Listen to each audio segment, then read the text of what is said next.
we looked at two dimensions. One, the competencies which the individual has. Then the other aspect is the competencies which are required by the role, and then to try to fit the individual with the required competencies of the role.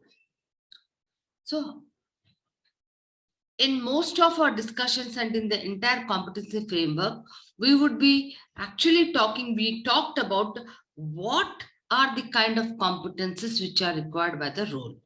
So we started saying, then we said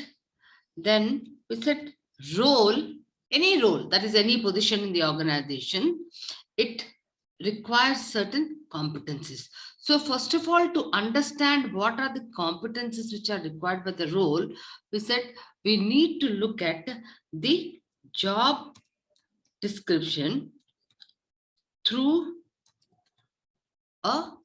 we talked about the Own It.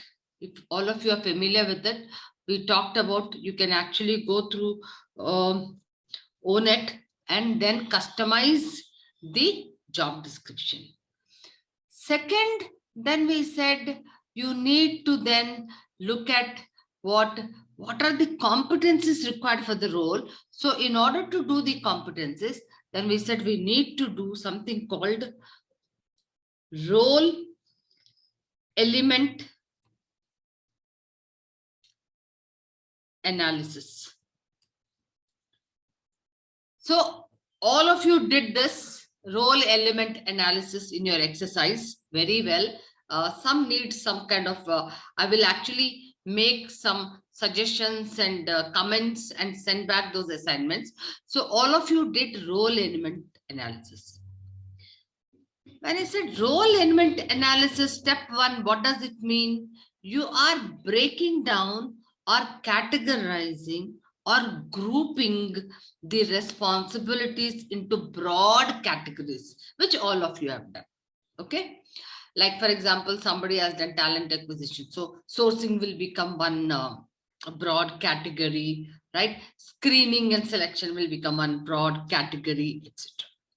Now, after having done the role element analysis and then got into broad job elements or role elements, then what did you do? You looked at, for these role elements, then we looked at competency mapping. Okay, so we looked at what are the knowledge and skills required. Okay, I'll just put a K, and then what is the skill? I'll write knowledge. Okay, what is the knowledge skill required at two levels? At a threshold level, okay, and at a differentiating level. All of you did this. So knowledge and skill required at the threshold level and at a differentiating level. So this is the competency mapping in terms of knowledge and skills required at a threshold and differentiating levels for the job elements. Okay. Thereafter, so typically in a competency mapping, you call competency mapping of knowledge and skills. And then when it comes to, then we looked at what are the kind of behavioral competencies required.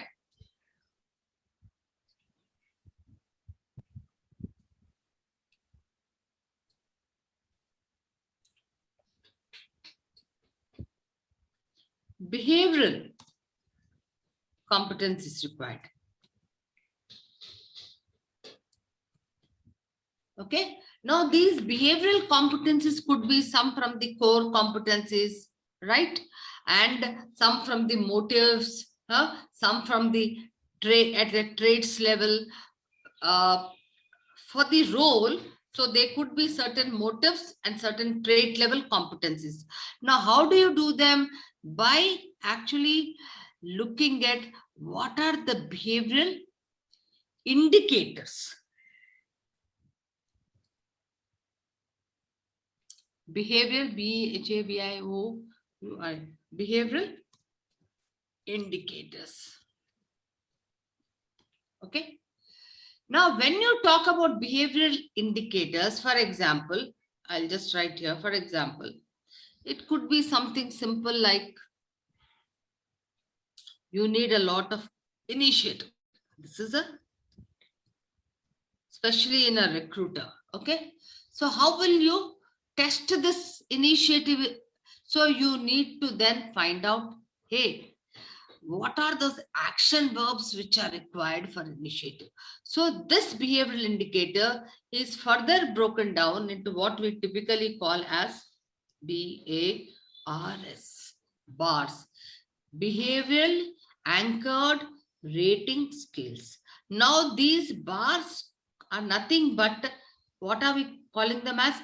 Proficiency levels, intensity levels. So these levels could be from 1 to 5, 1 being the least or negative and 5 being the highest.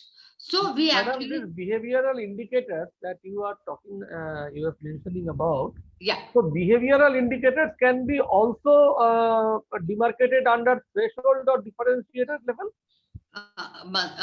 Please, can you repeat? I missed out. Under the behavioral competencies, are having this behavioral indicators.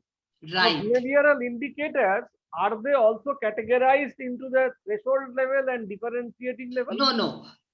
So the behavioral, while your knowledge and skill is in threshold and differentiating, the behavioral indicators are classified as what? Bars.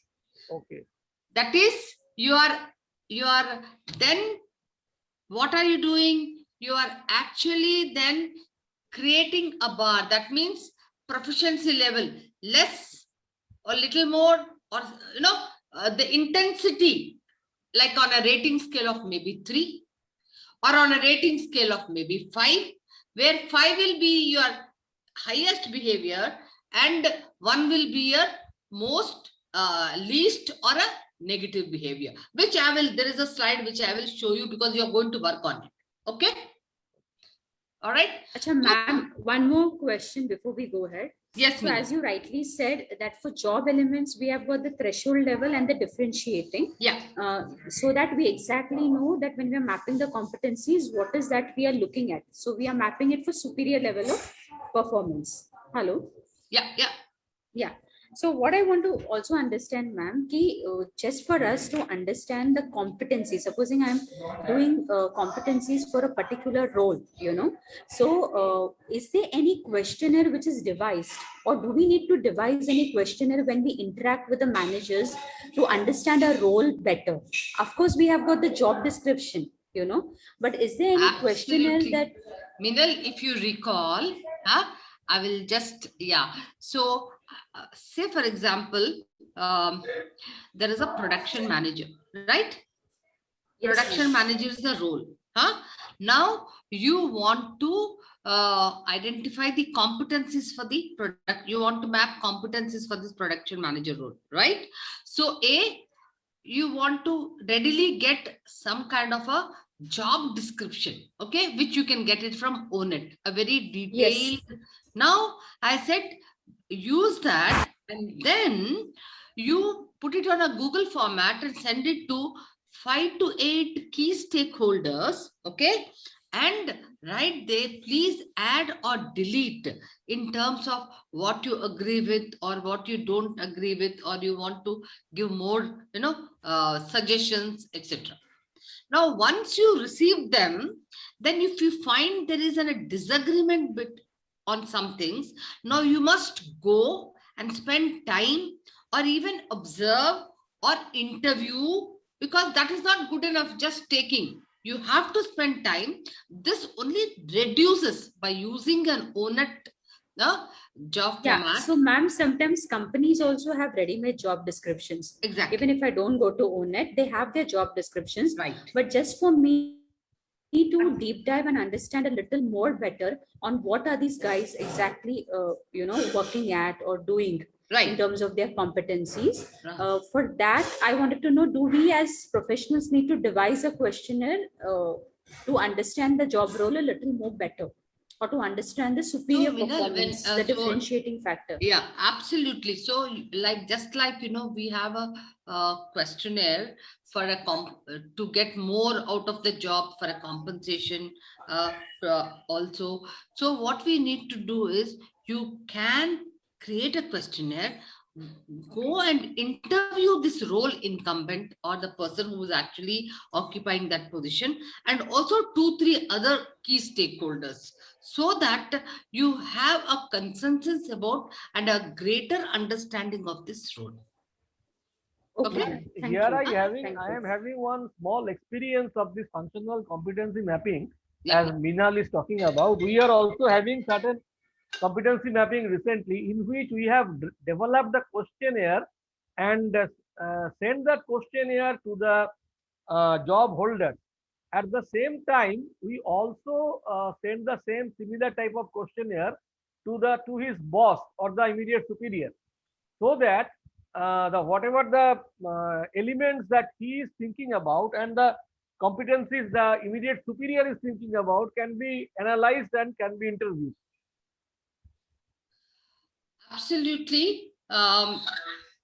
In fact, Majumdar, when I said stakeholders, I was actually trying to emphasize that it should be your boss, and also 4 or 5 key stakeholders who are recipient of your services. Like, for example, if you are an HR head, so you'll have to actually discuss with your immediate reporting officer. He could be your CEO or a MD and all the other business heads, to get a good understanding and to write in complete the job description. Minal, have I been able to clarify your yes, ma'am, you have been able to. Only one last piece I wanted to know. For example, if there is any functional competency where I'm stuck, it's something where I have no exposure to, or it's a complicated role. Is there any website which I can go and search for what are the competencies for this profile? For functional competencies, absolutely. Behavioral I will get. Yeah, there are references actually. You could use them, but as I said, you will definitely, that could be used as a reference point only, Minal. But you'll have to again look at it in the context of the job in the organization. Yeah, right? That is sure, ma'am. Even on it, for that matter, I cannot use it directly. I have to look at the company job description also. Absolutely. What are they actually? So, any other reference materials, ma'am, if you could share at the end of the program for competencies? Absolutely, we will give it to you. Yeah, there are. Yeah, thank you. Okay. Yeah. So so now going forward, let me just.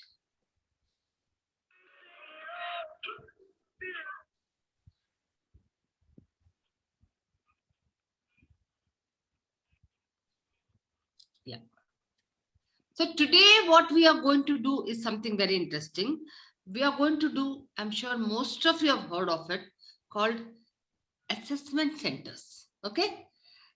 Everything about assessment center, the history, what do you do, how do you design, then how do you use this assessment centers, what are the types of assessment centers, is there a difference between assessment center and development center? Okay, and then you will actually do hands-on couple of exercises. Okay, having said that, anybody who's familiar with an assessment center, who's been there, what assessment center, or even like, what do you understand when somebody says, hey, what's an assessment center? What comes to your mind? Yeah, anybody, so that it's more interactive, participative. Yeah, what comes to your mind? Ma'am, me or Arjit? Pardon? Me or Arjit, I would like to. Arjit, yeah, tell me, Arjit. The thing is, what we get to know about assessment centers theoretically is these are a series of exercises which could be on-job trainings or maybe managerial trainings, which the which the employee is exposed to, so that we can assess where he or she stands we can identify the gaps in terms of our previous organizational experience, or where we want these individuals, what we expect out of these individuals in terms of what they know, in terms of the job, in terms of the knowledge, other traits. And okay, got it. So, ma'am, also to add to what Arijit said, this is Vanessa here. Yeah, Vanessa. So in assessment center, we also ask whatever assessment related questions are there. It's more practice related or hands-on related, where people need to give examples of what they have done and how they have done. So it becomes more personalized as to understand how the person has actually learned and taken details maybe from his job or from his role, etc. And also then we rate those answers, or we rate those relative examples to the behavioral indicators that we have mapped to those particular assessments. Can't we just do it in an interview? You said, to ask more questions. And yes. Can't we do it in an interview? Yes, we do it in an interview, but also we do it in two different ways. So in assessment center, it's more either case study based or very different kinds of exercise based. And along with that, we also have the behavioral event interviews with that. So then it becomes a combination, the assessment center becomes a combination of everything. At least that's what I have seen in my organization. So I think, yeah. Meenal wants to say something. Yeah. I wanted to say, ma'am, that when I saw an assessment center and when the employees are actually doing those exercises, we observe them, we do a lot of observation on how the person is, implementing a particular exercise or an intra-exercise, and that observation gives us a lot of feedback. Of behavioral based interviewing can also be practiced and said, I mean, even when I do interviews, I realize that nowadays there's so much on the internet, that candidates can prep those talks also, that how they have handled the situation, which may not be true, whereas whereas when you're actually looking at an assessment center, you can actually observe them and you see that whether they really have those skills or not. So just to, probe further, Meenal, you think in an interview we don't observe? We do observe in an interview, but I have realized that when we are asking when we do behavior-based interviewing, and we try to go a little more further on asking them questions on the situation and how did you handle it and what did you exactly do about it. See, sometimes I feel that people can. Prachi, I'm just coming to you. Prachi also wants. She's given a hand up, saying Prachi also wants to say something. Prachi, yes. Can I have your view? Yes, absolutely. So I think assessment centers, first of all, we need to understand what is the purpose of assessment center and what is the scenario where we would use assessment center and not restrict ourselves only to behavioral interviews for that matter. Two scenarios where assessment center are, majorly uses. One, when you're looking at promoting people in the organization. It's like, you have, and which is like the core implementation part. And in many cases, it's also used to assess people while hiring, right? But which is a very toned down version of assessment center that would really happen. The intent of a promotional intended assessment center is to gauge people that from a ready soon level to, or are they ready immediate level? What is the different competencies that are required at the futuristic level that the person is getting promoted to? And at those levels, what are the behavioral indicators? And those behavioral indicators are actually mapped with the different exercises, cognitive as well as attitudinal skills, and those are gauged by indicators. Plus, these are not just subjective in nature. A behavioral interview would be a lot subjective in nature, whereas these assessment center exercises ensure there is no subjectivity in, and it is all different. Each activity that we are doing, they have specific competency that they are addressing to. Okay. So the person is so what I gather from this discussion, excellent. Everybody's contributed to the procedure and the processing. One said, we observe. Somebody said we do. Ma'am, I have put in chat box. Please see the chat box. So Prachi, you put it again.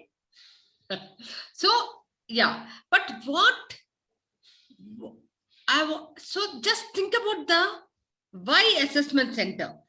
Think about the iceberg 80-20. That means 80% of your iceberg is inside the water and 20% is outside.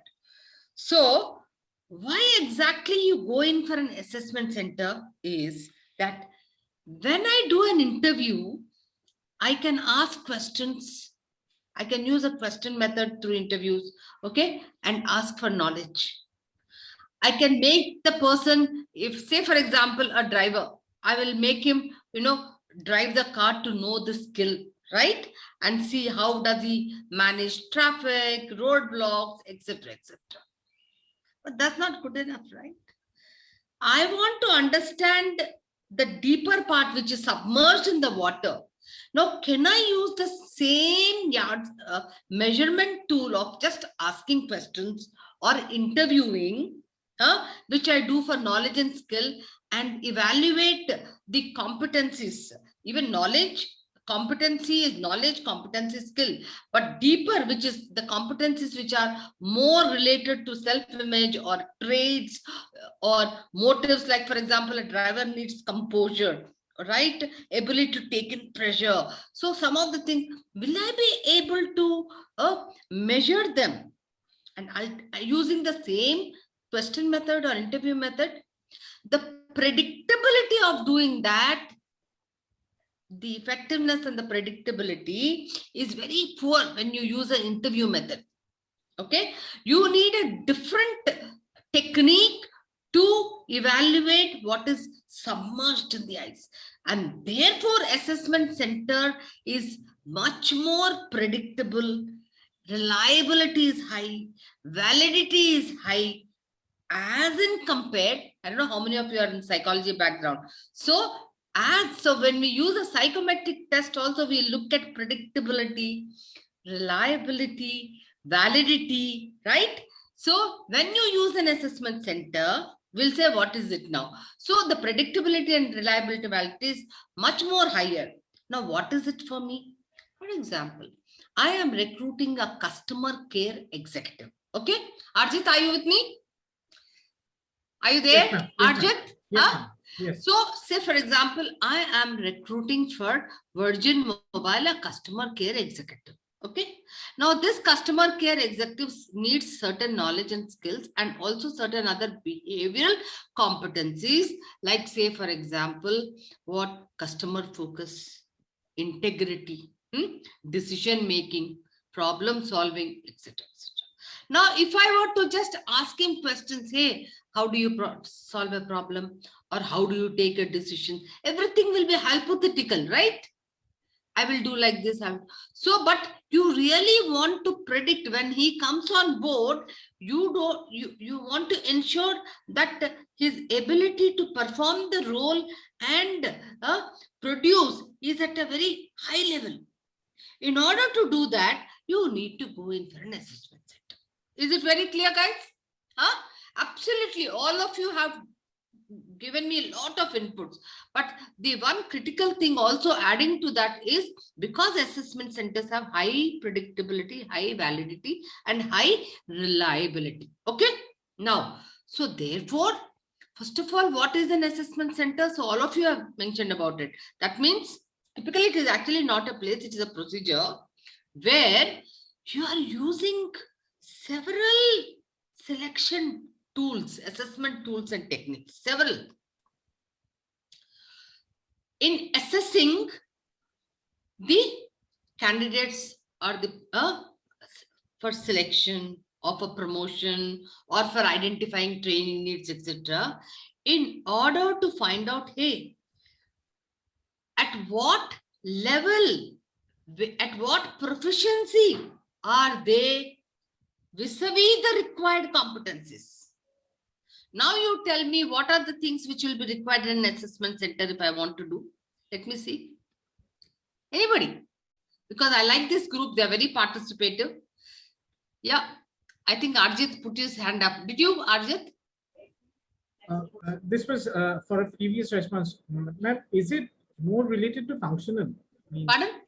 Means our assessment center is more intended to figure out functional, means most functional specific competencies.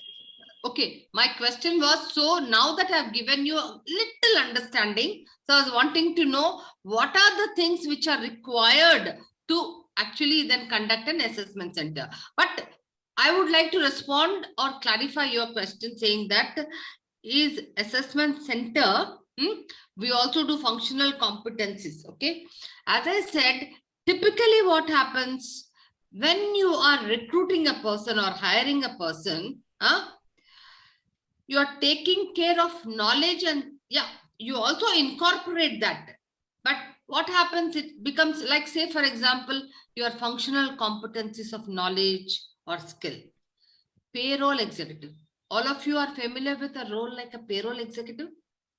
Or I will go a little higher. Payroll manager. Okay?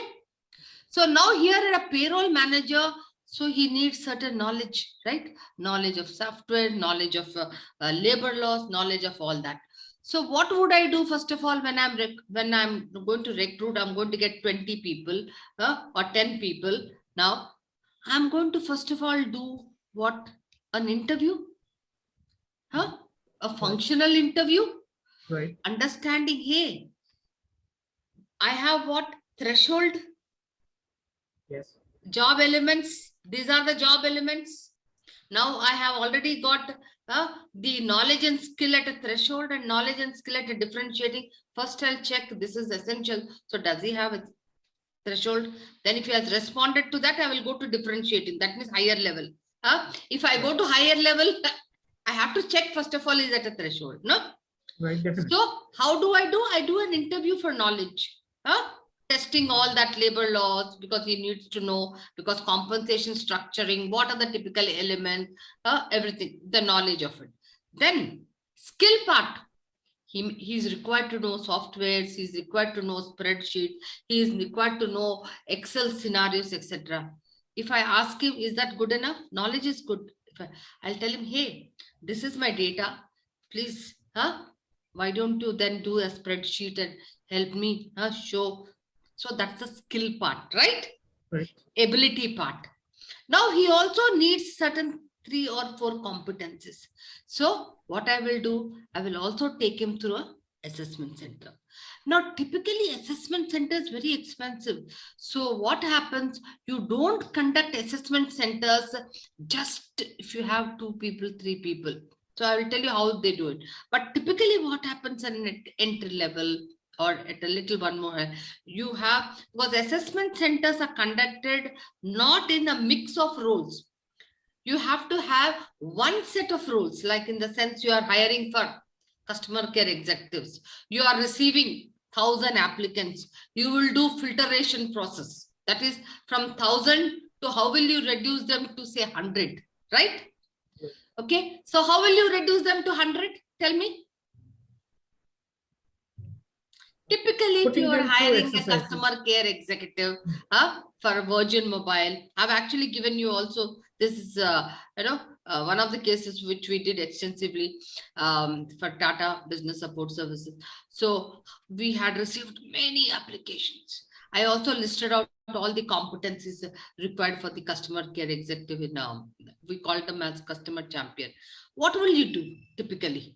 If I were to do an assessment center for this, I've received 1,000 applications. The first thing, what did we do? We actually did a telephonic round. Telephonic round.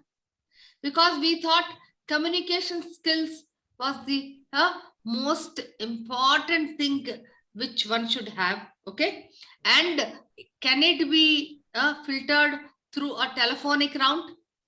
I can talk to him and find out, and at the same time, I can gather a lot more information about him, right? So we did a telephonic round. And then what happened? So we filtered from 1,000 applicants, we could reduce it to almost what? 200. Because we needed high communication skills. Then what we did, the next essential skill we required was PC skills, computer skills. Okay. So we put everybody on the PC and we said, please, we asked them to do, we gave them a written test and then did the filtration process again. And that got reduced to almost just about 50. Now, these 50 candidates, we have to select them for what customer care executive. What did we do then? Then we conducted a one-day assessment center, okay, listing out all the competencies, and we selected certain assessment tools and techniques which we used to select them. Okay, we'll go through that process, entire process. So just to give you a little so that you can appreciate when I'm showing you the PPT. Madam, you told that assessment center is involving huge cost. Why is it so? Yes, now you will see why it will be too costly. Because you will need assessors. Yeah. And so assessors are not cheap, and then you may conduct 1 day, 2 day, right? And if you are conducting for 20 people, now you will have to design the entire thing, two or three tools or tests which you use to assess at least 2 or 3 competencies. So you need this assessor to observe, and then after that they will collate the data. Okay, then they will actually argue and then see, hey, because this is not consensus, TK will take a consensus or a weightage. So you have to be really, trying to, they have to convince that, hey, this person is this. So there is a feedback rating form. So where you rate. So it's a long process. So typically, when you want to conduct assessment centers, what typically are very, very careful about is that, why do they spend so much of money in assessment center? Because to be very, very sure about the kind of yield or the kind of people they are hiring are really the best people who will be on board. Okay.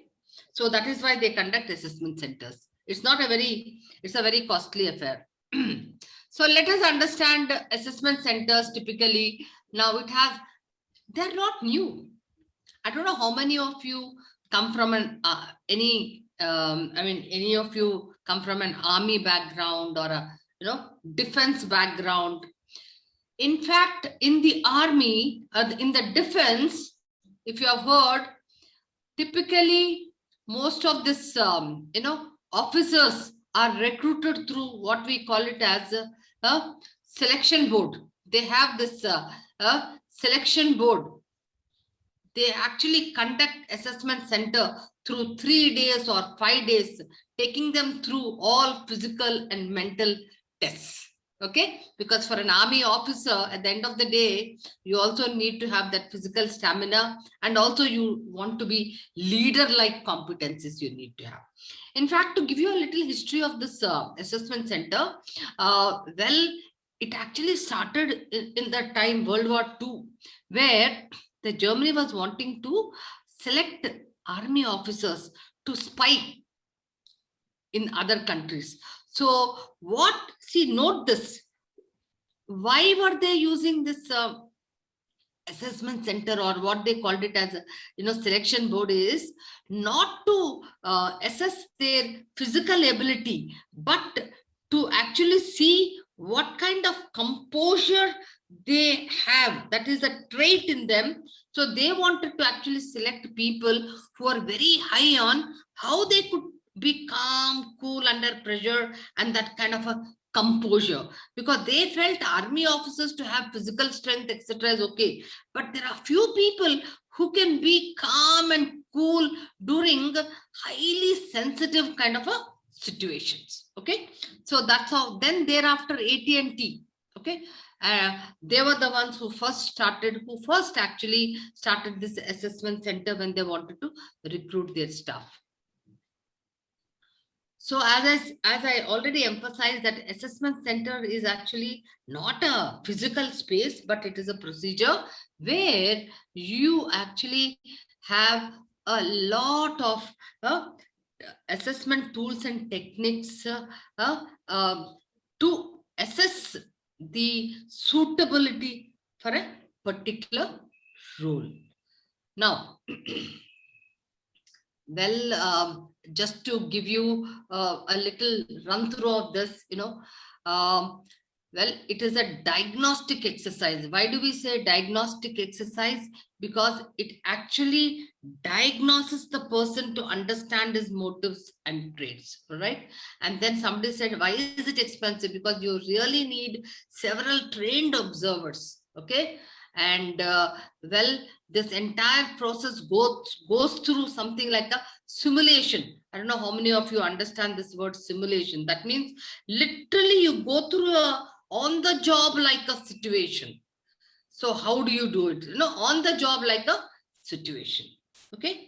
Now, before I show you this slide, hey, where all, somebody actually talked about it. Where all can you use this assessment center? Anybody? In the where all can we use assessment center? Usage of assessment center. Hiring, and the second place is when you have to assess people for promotions from one level to another level, especially when it's like you are making from a non-managerial level to a managerial level. So there's a stark variation in the competency that you're looking at. So that's going to be a major assessment level that you're going to do. Then probably you move from a managerial level to probably a C-suite level.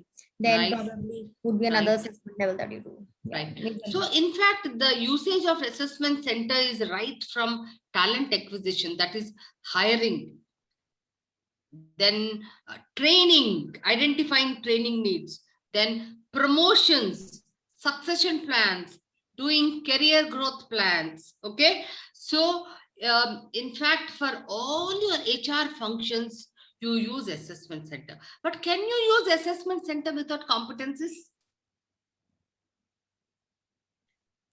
Sorry, come again with the question. Can we use? Can you do assessment center without competencies? No, we can't. So obviously, when you're doing a performance management, when you're doing everything, you need competencies, because based on the competencies, you will derive the functional knowledge and skill and behavioral competencies, the indicators and the bars.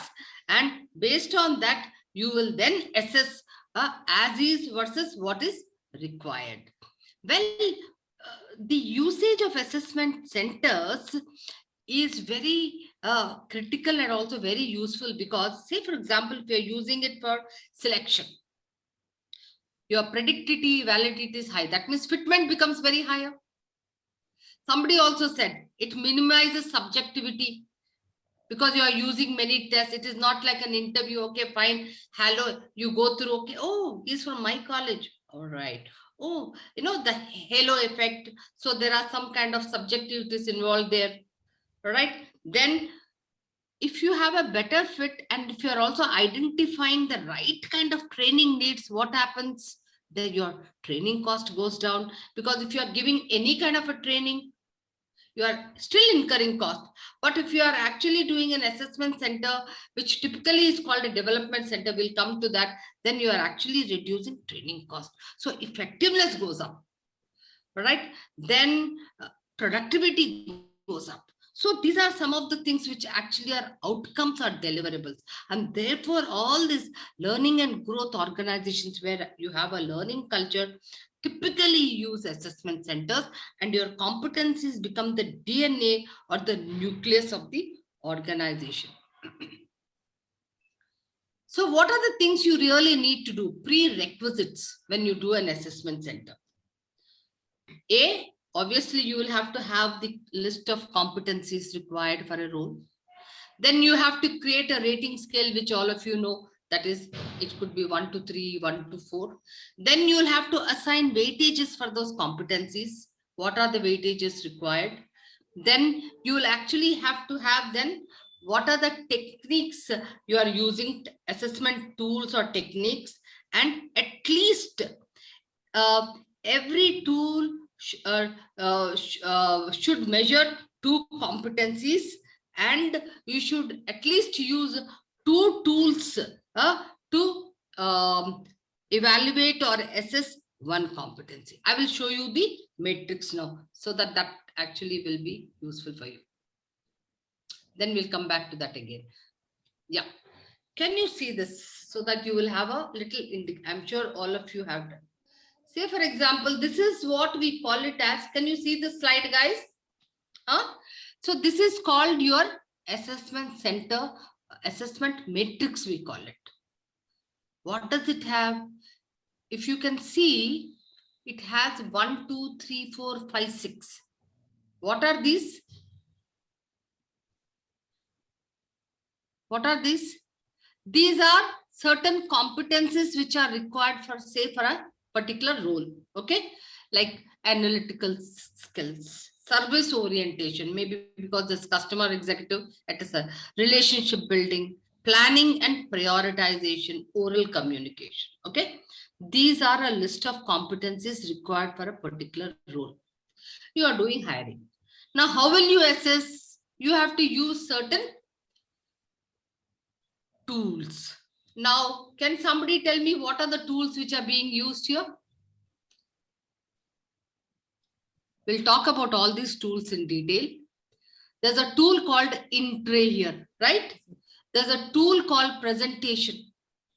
There's OBT. All the L&D people, can you tell me what is OBT? Vanessa, you are muted. What is OBT? Ma'am, something on organization behavior. Outbound test. Okay, sorry. All of you do outbound training also, right? So not necessarily inside, you can role play, right? L&D people are very familiar with role play and case study. So these are just some of the tools or techniques which we are using. We will talk about it in detail. So this is how it looks. Now what happens? You are using these. Now can you see that one competency like motivation is being tested here by 1, 2. Again, analytical skills is being assessed through presentation also, through case study also. So you have to ensure that every competency is being assessed at least, if not more, minimum is 2 tools or techniques. Okay, guys, so please look at it very clearly because you're going to really do some of these exercises now.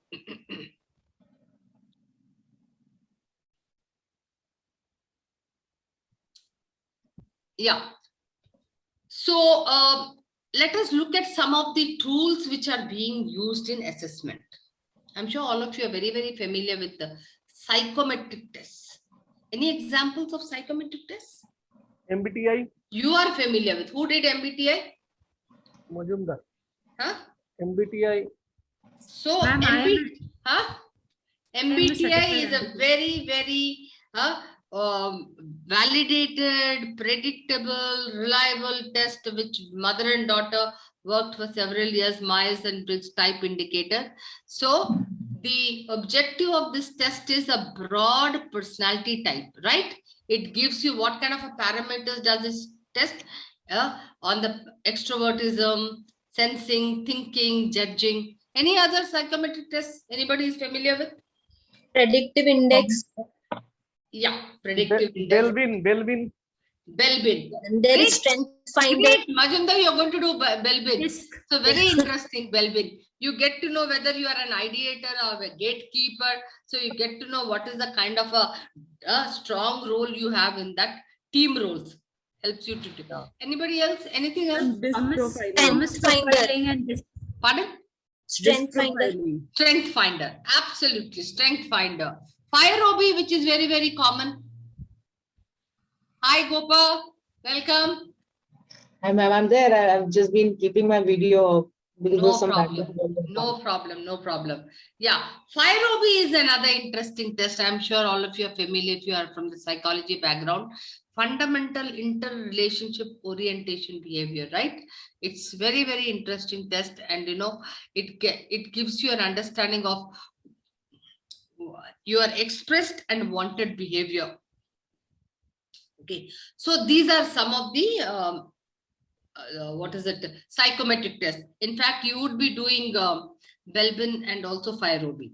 All right, to know yourself, what are your scores on Fairobi and Belbin?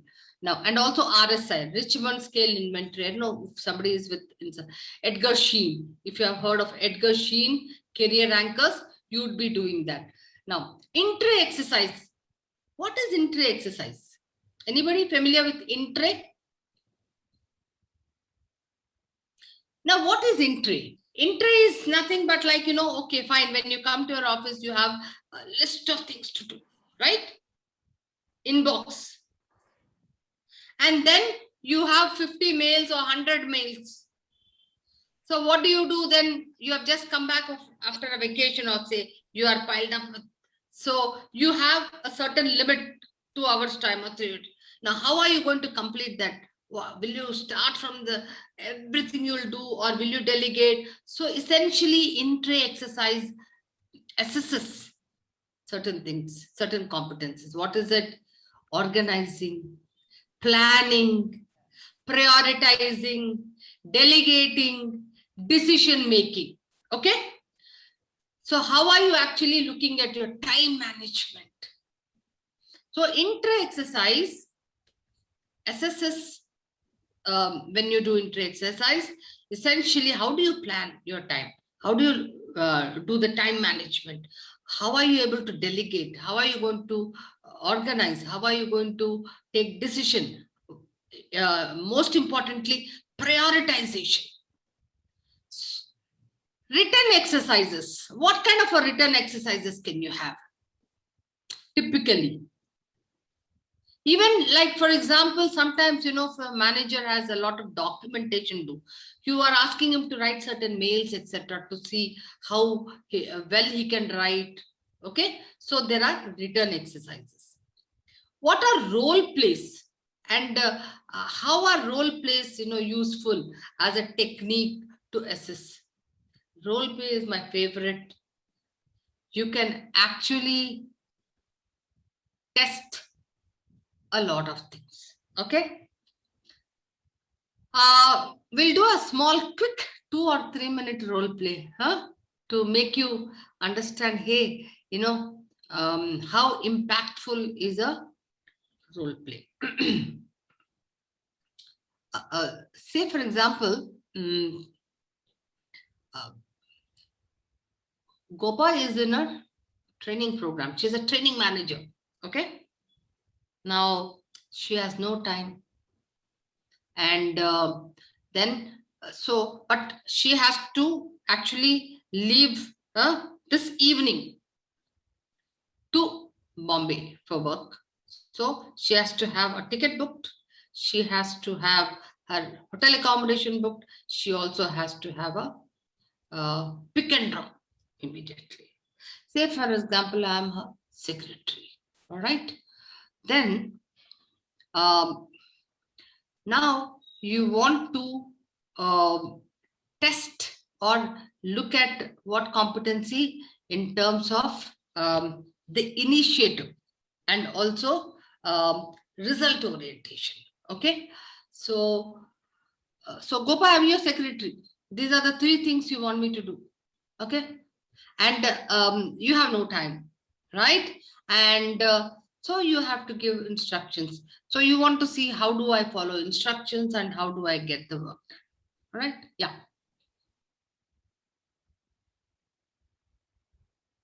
You have to unmute yourself. Sorry. Yeah. So the task is that I have to give some instructions to ensure that you have all to these leave immediately. Yeah. So booking ticket and then hotel accommodation. Yeah. Yeah.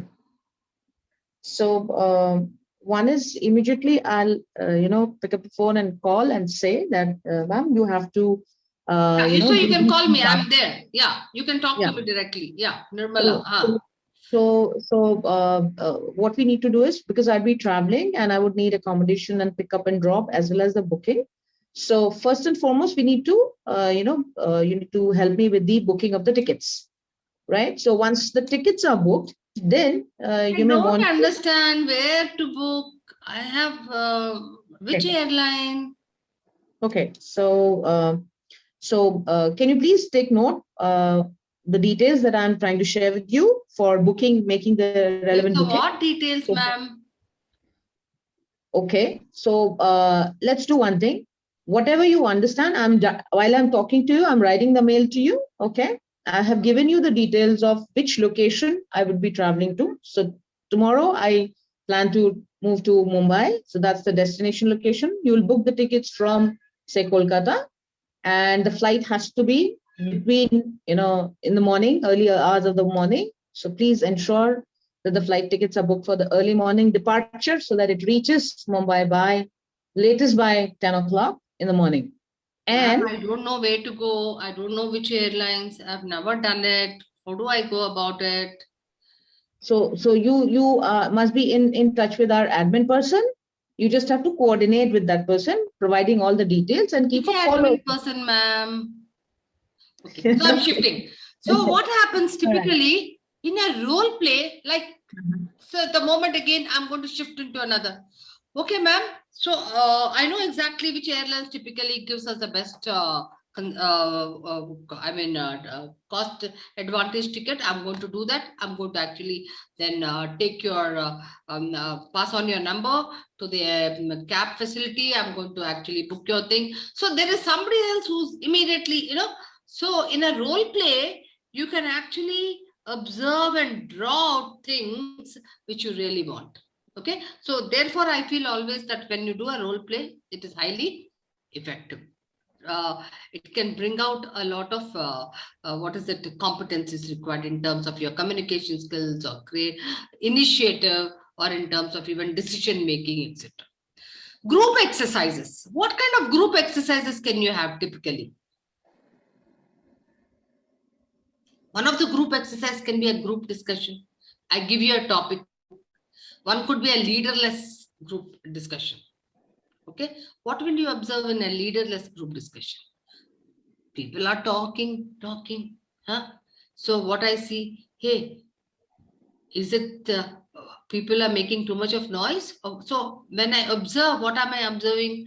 Who is taking, who is listening? Say, suddenly somebody says, okay, fine, after listening. So she says, gathers a lot of courage. Okay, I'm going to actually summarize all this, whatever points have been given by the rest of the group. And I will also then ask everybody to look at their points and then give a prioritization in terms of ranking. Okay, so there she's emerging as a leader in a leaderless group. So what happens? Typically, we can also have leaderless groups, leader groups. So depending on the context and depending on what we want to really assess, and we can have group exercises. Social events. Typically, we say social events. Can we actually see a lot of, assess a lot of things in a social event as well? Are you aware of any social events where people, people take them through? Say, for example, in a hospitality, there are certain roles which really need a lot of social dining etiquette, such like things. You literally invite them to dine with them and watch out their kind of a behavior. In fact, I recall the times when all these IT people had to go abroad, everybody was put on a social etiquette training, right? How to eat with a knife and a fork, etc. Right? So social events also. Interviews.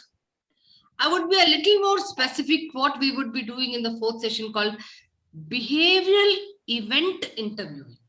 Have you heard of behavioral event interviewing? Anybody? What are behavioral event interviewing? That means you are asking for not just ordinary, critical incidents in the past. Just like a story. Can you tell me of a critical incident relating to a decision you have taken, a critical decision? What was it about? How did you go about it? We'll go through this very in detail in the last session because this is very, very important, BEI. And you can actually then assess a lot of competencies in BEI. Case study. What are the various competencies? Because I'm asking you, I'm sure all of you are familiar. Case study. What kind of competencies can you actually assess in a case study? Anybody? thinking skills, analytical skills, comprehension, right? Prioritization, right? So in fact, typically we club case study and presentation, right? A lot of things. Like when I say presentation, interestingly, I want to know. For a trainer's presentation is very, very important. And some of you are trainers. I think Prachi, Minal, a lot of people are trainers here or from the L&D department.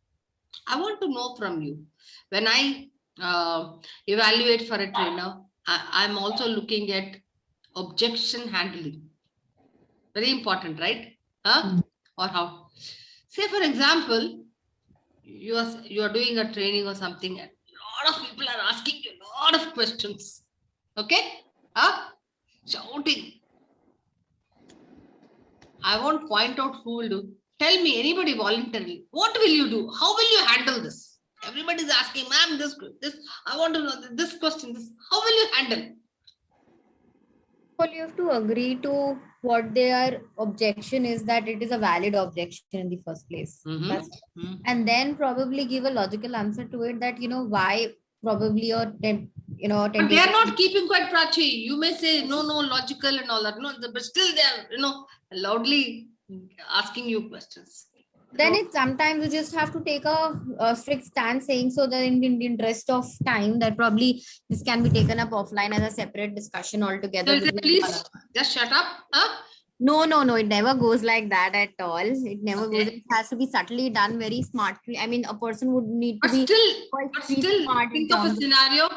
It's beyond. What will you do?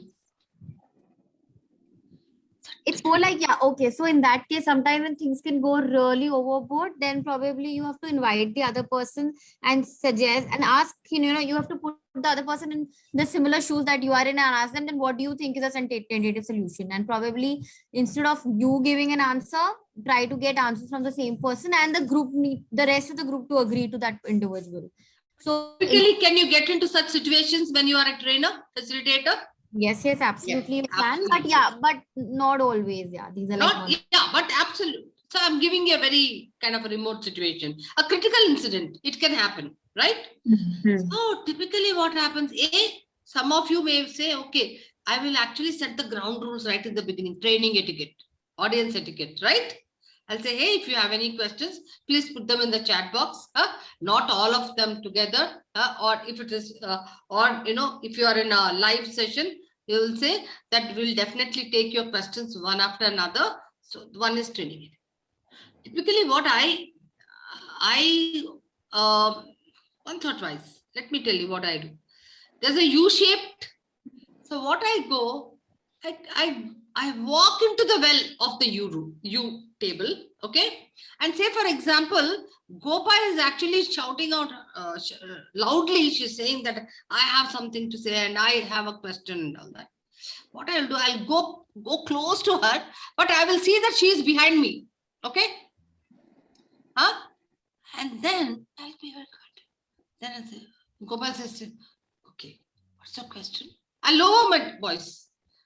And then I will walk to the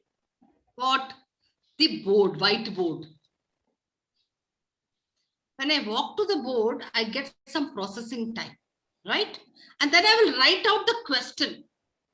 By the time I write the question, there will be somebody or the other in the audience also to respond to that question. Right? So, in fact, for a trainer, I mean,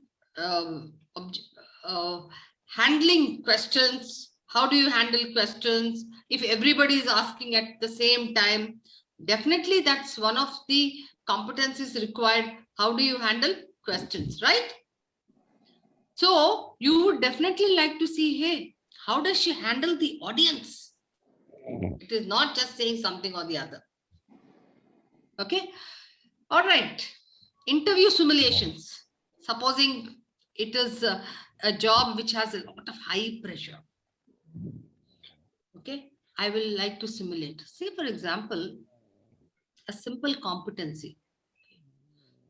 Vanessa is a recruiter who has to, she's a campus recruiter. So what does a campus recruiter do? They have to travel a lot. They have to travel from campus to campus. Okay. And so traveling is very important. Then they will meet different kind of people. They will have different kind of situations. So based on that kind of a profile, there is one key competency which is required, what is called adaptability, right? Adaptability. So how will you define adaptability? Means adapting to different situations, no? It could be situation, it could be workplace, it could be food, it could be person, adaptability. So Gopa is the manager who has to hire Vanessa for what? The campus recruiter, and she has to test for adaptability through interview. What are some of the questions will you ask and how will you test her for? Gopa, ask. So adaptability. And others, please give me your give me your observations or give me your comments. Yeah. Yes, Gopa. Go ahead. Yeah. So for Vanessa is a candidate. Yeah. So for campus recruitment, so Vanessa, I'm just trying to sort of role play here. So Vanessa, how many campuses have you held so far? So that's one question, and then I could go about asking whatever she answers, and like, okay, fair enough. So no, ask her. Don't say I would go about like that. You are doing a role play. Ask her. Okay. Okay. Yeah. So Vanessa, how many campuses have you organized for your organization, and which are the typical roles that you go for from the campus recruits? So I typically go about for. I've done multiple campus hires in the last 2-3 years of my career. And typically we look at going to campuses on day 0 or day 1 so that we get the best of the best candidates and the brightest of them all. And we select the best for our organization. And of course, when we're looking at different roles within the organization, we're looking at selecting for project managers, for executive roles, and depending on each role that we select for candidates, accordingly we have our competencies aligned to that particular role. So has it ever happened that, I'm sure you must be starting your exercise way before, way before the day 0 of the campuses. So suppose if you have a very critical role which has come up, and then all of a sudden a marketing department has actually sent in the requirement of maybe I'm trying to cut you short now here, sorry. So because we are not getting to the point. So here, so essentially what I was wanting to try it is, since this campus recruiter has to travel a lot, is she adaptable in terms of traveling to different places? Adaptability in terms of traveling. So therefore, when I want to test, especially for travel, so I need to check in the past, which she traveled a lot, right? To which you started off saying how many campuses and all that. And then in the recent past, have you traveled? Okay. Then can you give me a critical situation wherein when you are traveling, what have you experienced? Any critical incident to speak of? So why I just cut you short is, like, your focus was more in terms of recruiting for roles. That's one part, of course. But I specifically focused on one particular competency, which is called adaptability. Okay. So in terms of, and especially travel. So also it could be, adaptability in terms of different kinds of people, meeting situations, etc. So I was trying to arrive at adaptability of, if I have missed the date, and then how do I adapt in terms of the timings, and am I ready to sort of... Yeah. So you are also looking at, hey, am I able to, suppose they have given me 01 and only this day. How are you going to go about it? Because, sometimes some people get really foxed to say, hey, how do I go about it? Right? Yeah. And if it's clashing with some other, clashing with some other campus, then you can't be in 2 places at the day 0, maybe. So that's absolutely. So knowledge and skill tests, I think we are very familiar with. And of course, physical ability tests, depending on, like in the army, you have physical ability tests. In the police academy, you have. So wherever it is required physical ability, you also have tests for physical ability. So these are some of the tests trying to test some of the competencies. Okay. Now, just to give you a further elaboration, I have listed out just some of them, like INTRE. Can you see this? INTRE actually tests competencies, problem analysis, planning, prioritization, organizing, delegation. These are some of the things which we already spoke of. Written exercises. What are the competencies? It tests clarity of thought, articulation, assertiveness, etc. Role plays. It can test for fact-finding, decision-making, negotiation, leadership, verbal, non-verbal, interpersonal skills, etc. Okay, group exercises. Leaderless, leader, etc., etc. It can actually test for all leadership, people skills, communication skills. In group discussions, group exercises, a group exercise could be as simple as, build some tower with straws and pins, etc. And a lot of things come out of it. Okay, teamwork, creativity, innovation, a lot of things come out of it. Social events. So in social events, what comes out? The real side means what are you actually? The people connect.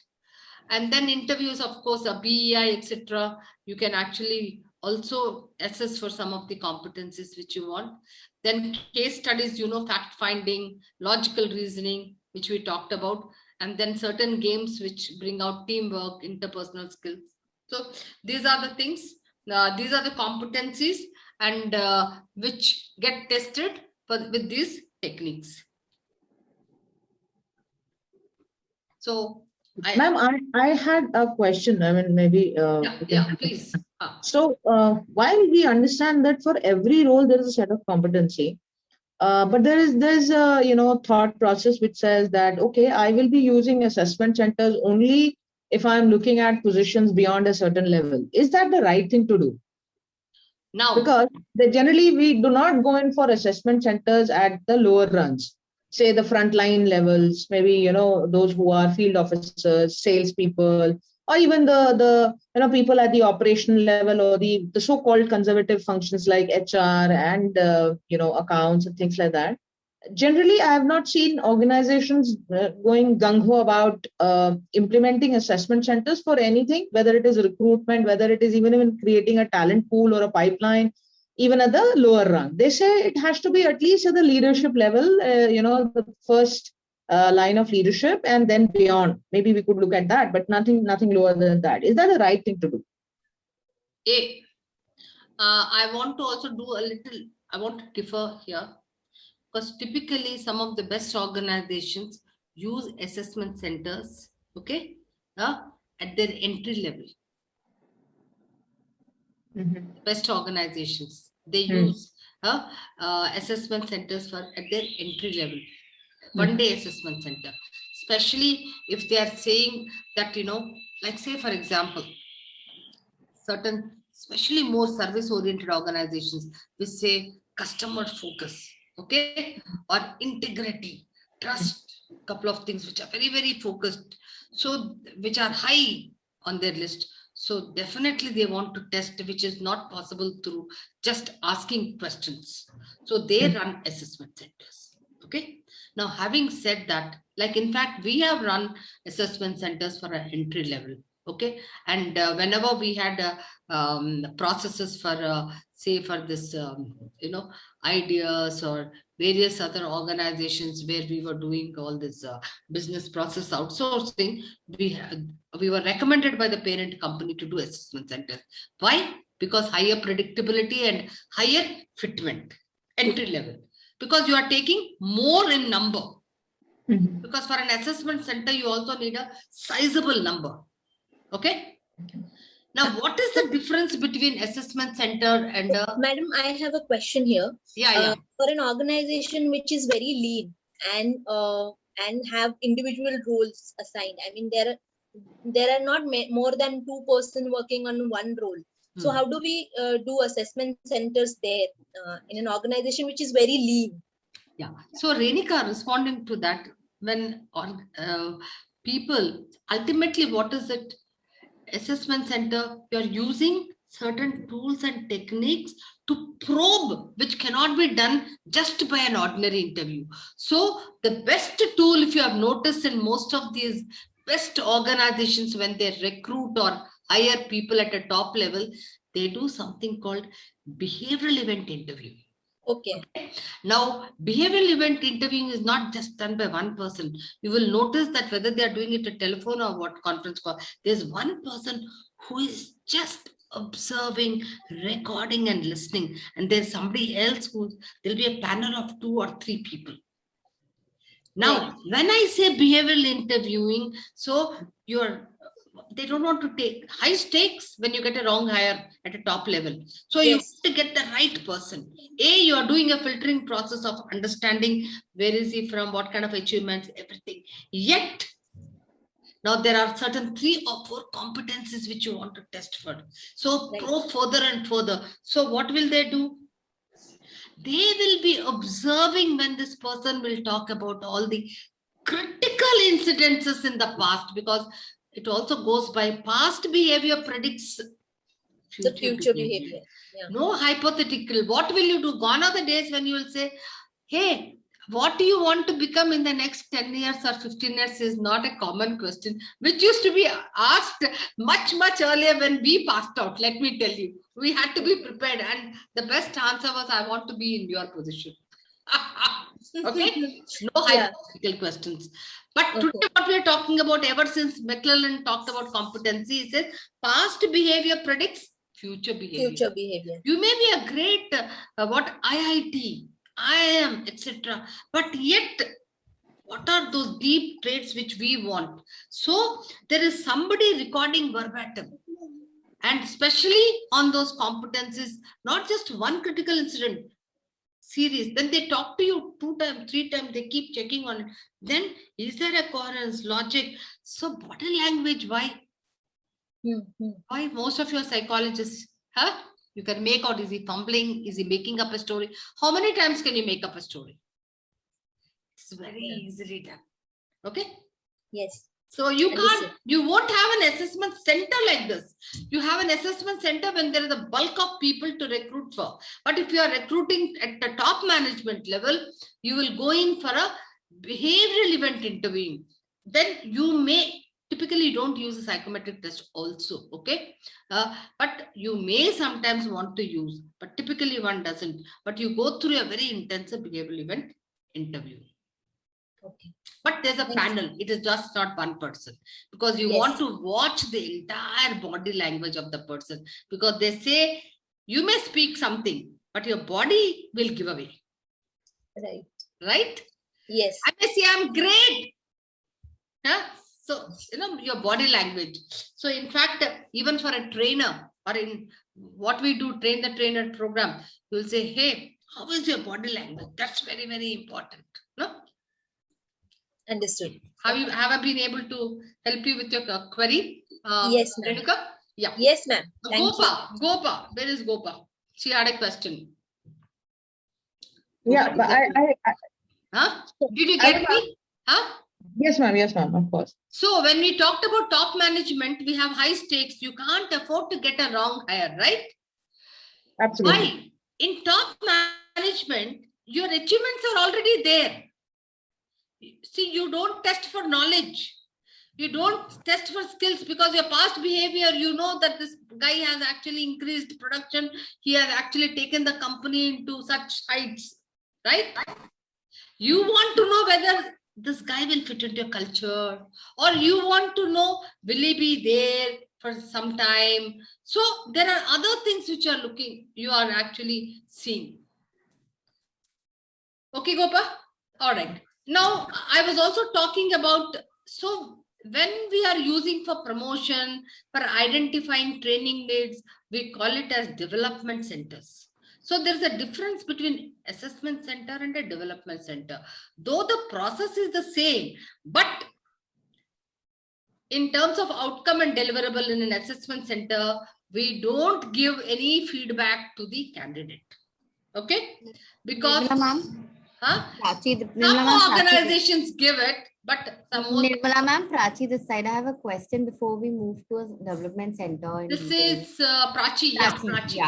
Tell me. So will we be actually doing designing of the indicator behavioral sheets that, when we design the exercise, that's one part, but we have to, do the scoring also. Will we be actually designing the scoring sheets? I'm going to come to that. I'm just wanting, because I spoke about development centers. So, right? So I just thought I will share this little bit. No problem. So in terms of developmental center, it is typically for identifying development needs, or say, for example, I'm wanting to promote from middle management to the top management. So I will actually look at people who will have the potential in the middle management. So I test for competencies so that I can actually find out the gaps and then do the training part. Okay. So developmental objectives and goals are little different from the assessment center. Okay. Having said that, I want to go back to that.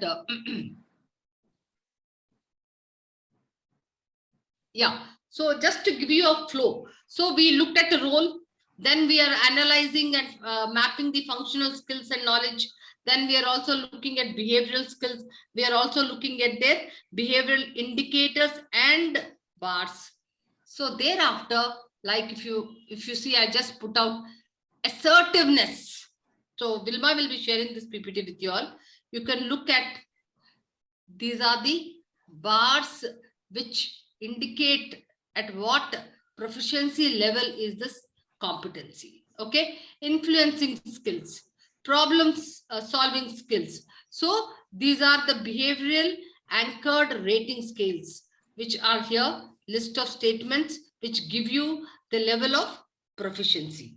Now coming to Prachi's question. Before we also add that, now the training, there's some training given to the assessors who actually observe. So we call it as ORS. Observe, record, classify, summarize, and then evaluate. ORS. If you have gone through an assessment training and if you don't know ORS, okay.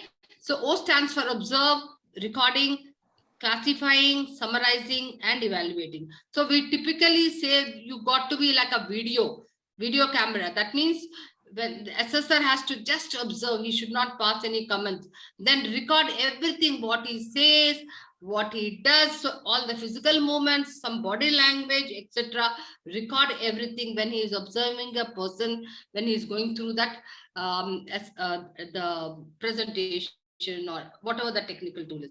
Then all these people come together with this notes of, after having done that, they do something called the coding, where they classify each and every action of theirs and classify into what kind of a competency, in terms of if a person has said in presentation, yes, they've been able to actually present it very well. How did they do it? Okay. Then you are actually making notes of it. Then you are summarizing everything and evaluating. Okay. We'll do this. This is something you have got to organize. See, somebody said it's why is it so expensive? See, you have to have list of candidates, activities, the number of rooms, then you have to have assessors, then you have to have a schedule, then you have to prepare timelines and communicate. So there's a lot of work when you do an assessment center. Okay. And we said, why assessment center? Because the predictive validity is really very, very high, as opposed to other kind of ways of testing or interviewing a person.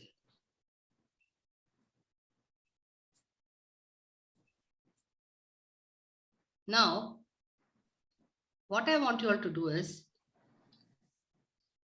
I want you all to quickly, this is a very short assignment.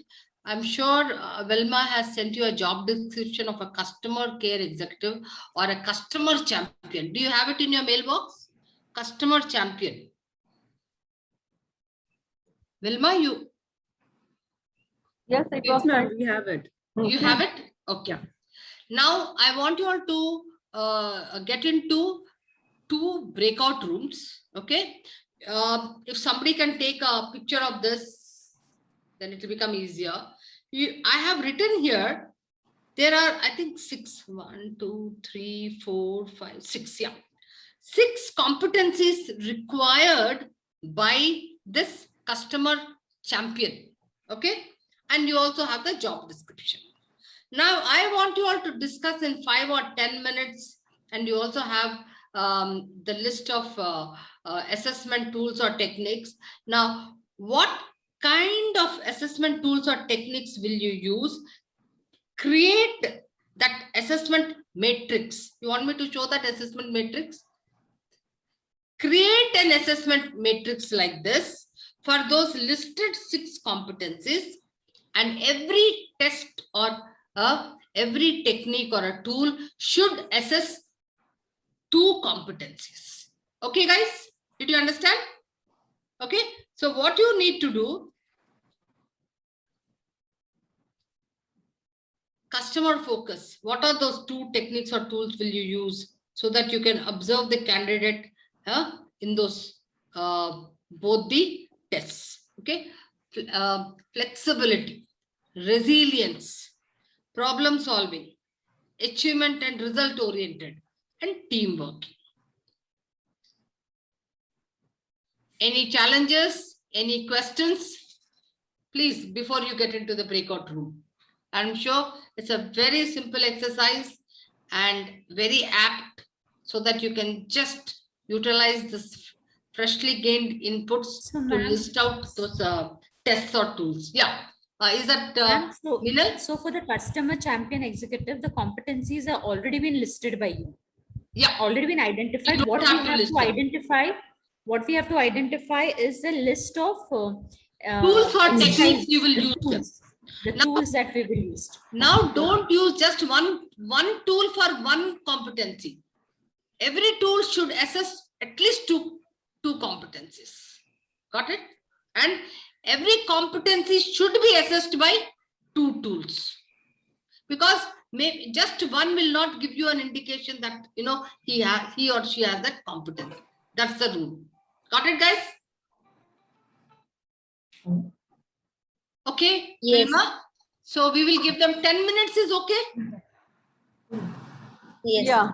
Yeah. So there are how many of them? 12, 6 each. Okay.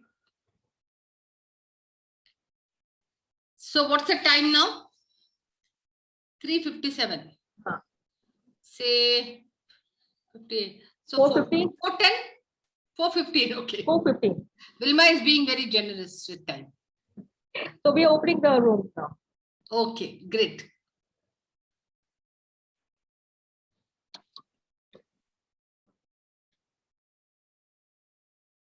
Sorry.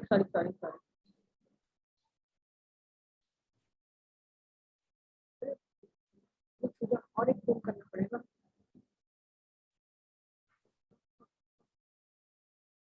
मुझे 2 room create करना पड़ेगा. कैसे? 1 minute.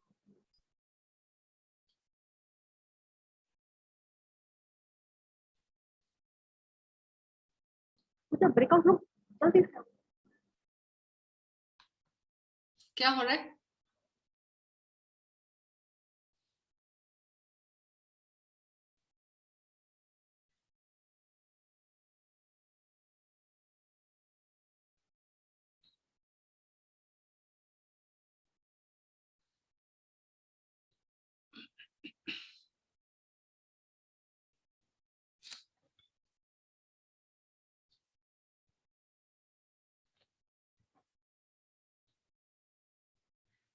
How come Devendra, you not been allotted? No, ma'am. Vilma?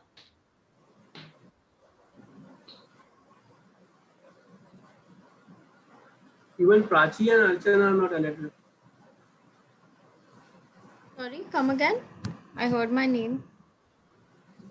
You are not allotted to any room? No, I am not. I'm still waiting.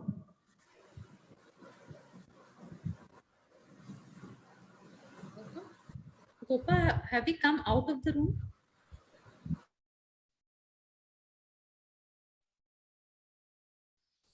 We all have come out of the room. Huh? Join in now. 2 rooms have been created. You can join in. Okay. Okay, now? Arijit, Venisha, Renuka. Join room number 2, you mean? Renuka, room number 2. Arijit, 1.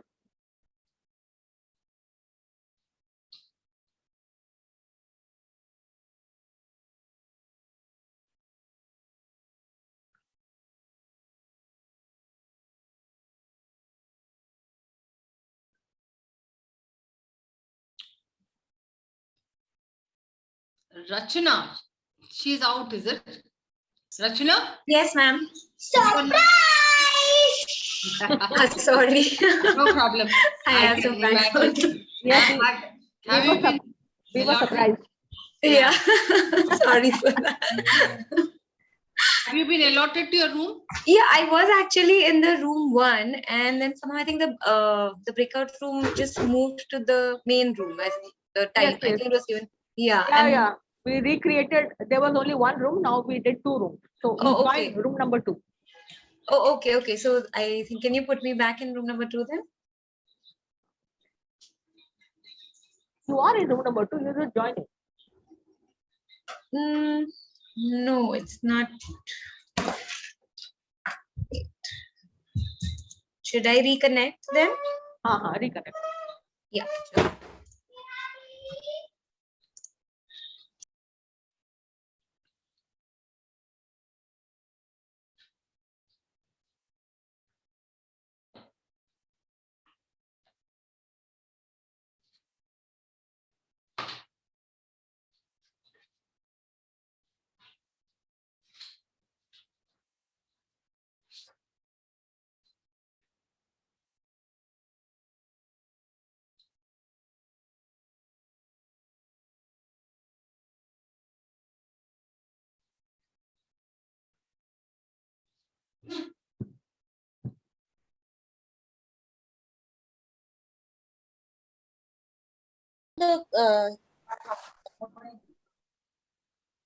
Just a second. I'll write down the competencies.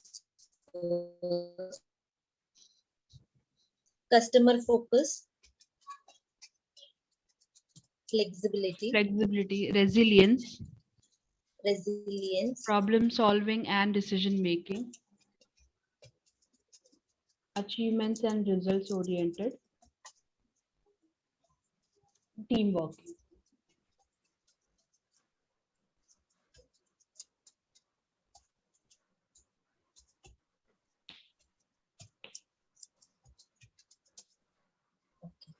So group activity will define teamwork also and the communication skills also. Yeah.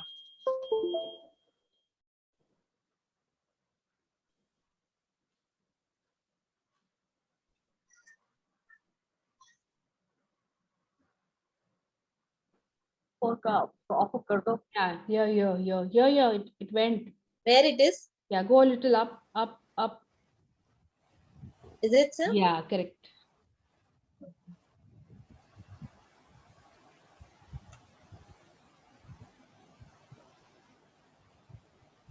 Okay.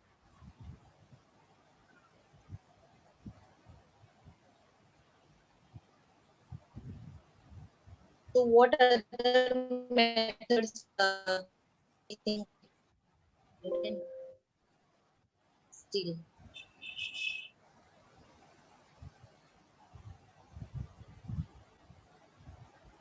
If anyone remember what other things ma'am were telling, I think in tray, presentation, presentation, OBT and case study. OBT and case study. Role play. Okay. Yeah, we have written case role play. Okay. So there is 1, 2, 3, 4, 5 and group activity. 1, 2, 3, 4, 5. Yeah.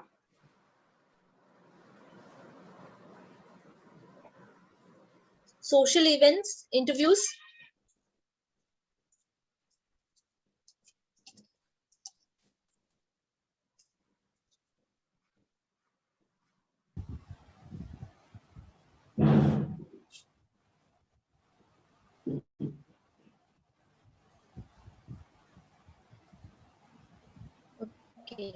Anyone has any suggestion? Problem solving can be from in-tray. In-tray, okay. Problem solving and decision making. Okay. Achievements and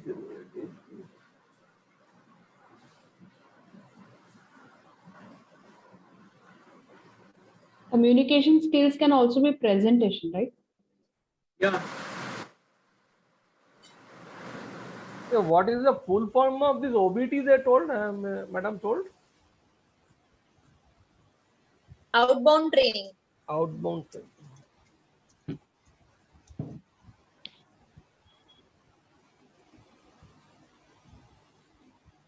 So problem solving in a group activity of outbound training can also be seen. Yeah.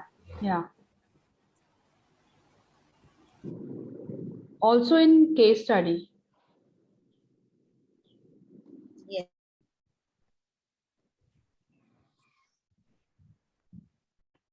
I believe we can go with in-tray. Am I audible now? Feeble, but yes. Maybe connected. Okay. Yeah. So flexibility, what would be it? I think so that could be OBT also. Outbound tasks. I think role play also over here. Yeah.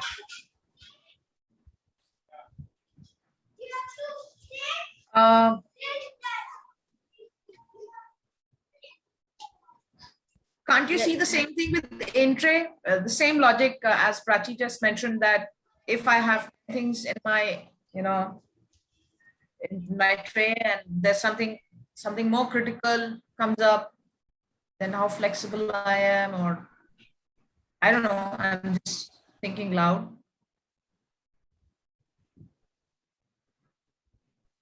Am I audible? Yeah, you are. I'm thinking. I'm not sure even though. So let's keep it to role play at this point in time. Let's move to the next one. Resilience is ability definitely do through OBT, depending upon. So resilience usually you see from an actual real-time perspective. Also, the organization is going some change. So, but when you do an OBT, so how extensive and how intense the OBT exercises are, that can actually see the flexibility of the individual to address to that task right now. Like, she gave the example of army trainings that happen. So that you have to be very, very resilient mentally as well as very flexible to do any of those activities. So actually through OBT, you can address both a flexible and resilience aspect. Okay, so we can put OBT for flexibility also. Archit, if you are okay. Problem solving and decision making case study. Case study. Yeah, definitely case study and definitely in-tray also. Achievement and results. Presentation skills. OBT also can be there. Case studies can also be there in this. Why do we say achievements and results for presentation? You should be able to, okay, so you should be able to ideate and also not just ideate, but also put across your achievements in a formatted way. So for that, you definitely need presentation skills. You have a lot of thoughts around it, but what needs to go out in the front in a structured and articulated fashion. So achievement and results is one of the competencies they are talking about, right? Correct. So when I am an achiever, when I'm someone who has to be focused on achievement and results, can it also be in-tray exercises? I don't know. Minal, we can also think of it like this way, like if we are striving for some specific results, like say we are at the negotiating table, we are looking for specific results on behalf of the organization. Presentation would come in handy and we can use it. So where is role play actually used? Role play is they give you a case study and they ask you to enact it, or they give you a scenario and they ask you to enact it. Exactly, or how we have performed previously. I believe for all the listed 5 tools, to a certain extent, these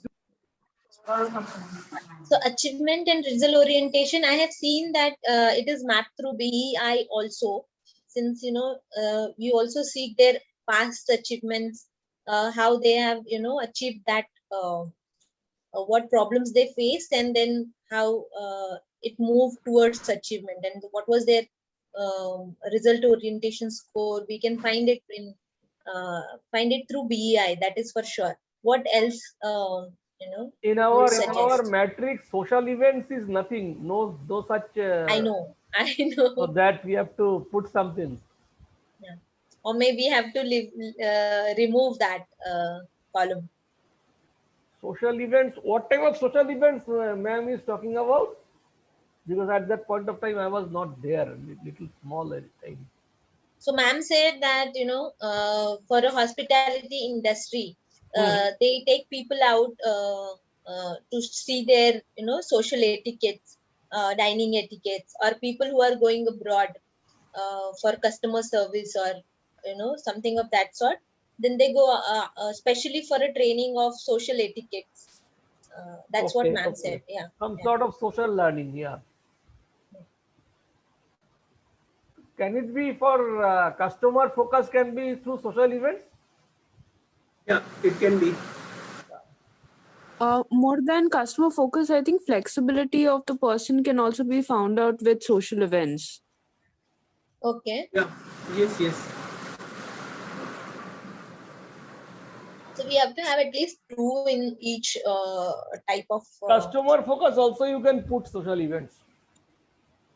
Maybe that is better to do the customer focus in benchmarking what the other people are doing in the different same industry.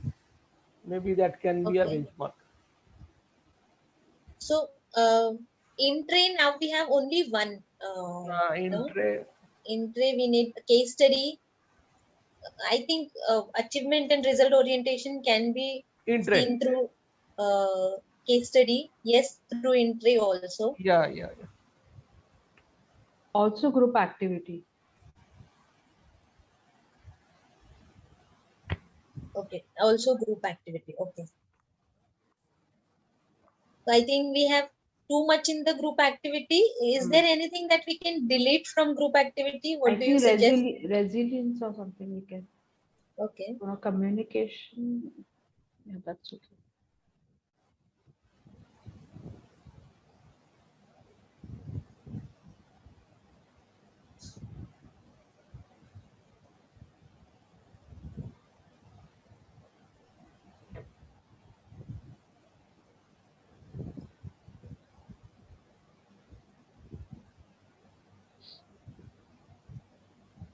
So we're done, right? Yes, Hello, I can think you we are please done. share this Excel? Want me to share it? Can you all send me your email address in the chat box? I'll share it across on the mail.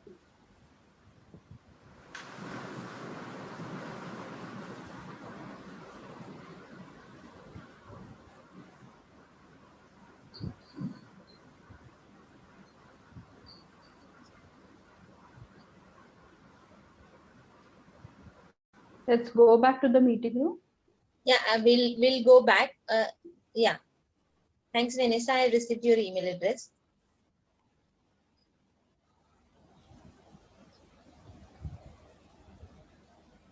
So I'll save it and I'll share it on the mail with all of you. Sure. Yeah. Sure. Thank you. Yeah. Bye. Thanks, Renuka. Bye.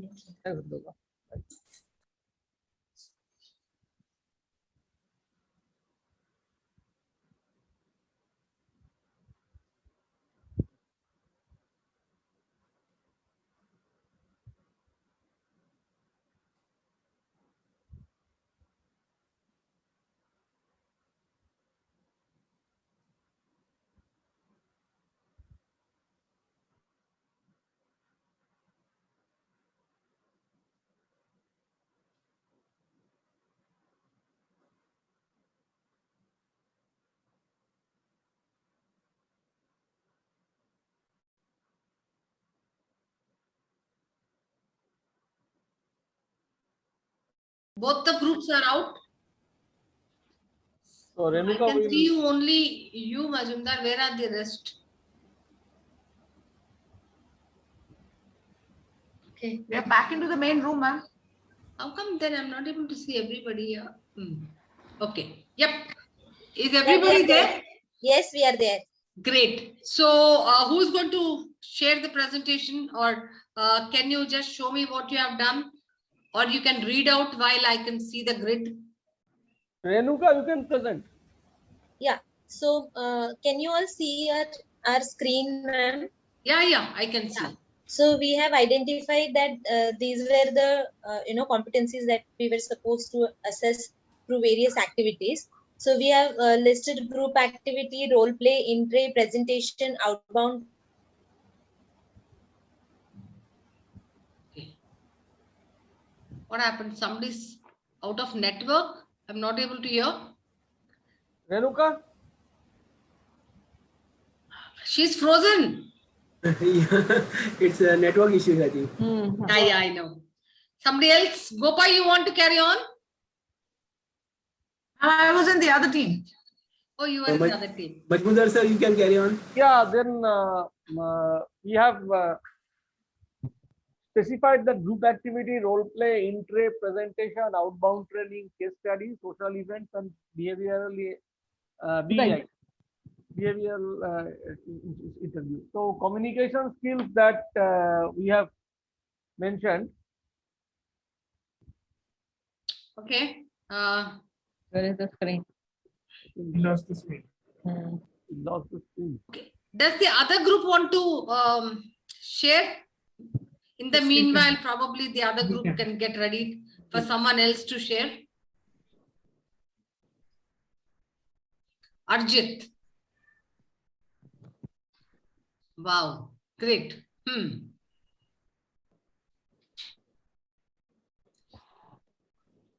Yes, Arjit.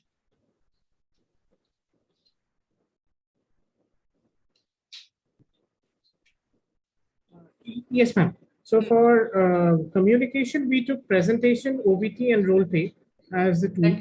Fantastic. So in presentation, in fact, when people present, you can actually assess the communication skills very well. Yeah. For customer focus, also in-tray daily activities and figuring it out through role play. Absolutely. Customer focus role play, you can actually do a simulation kind of a, sales and yeah.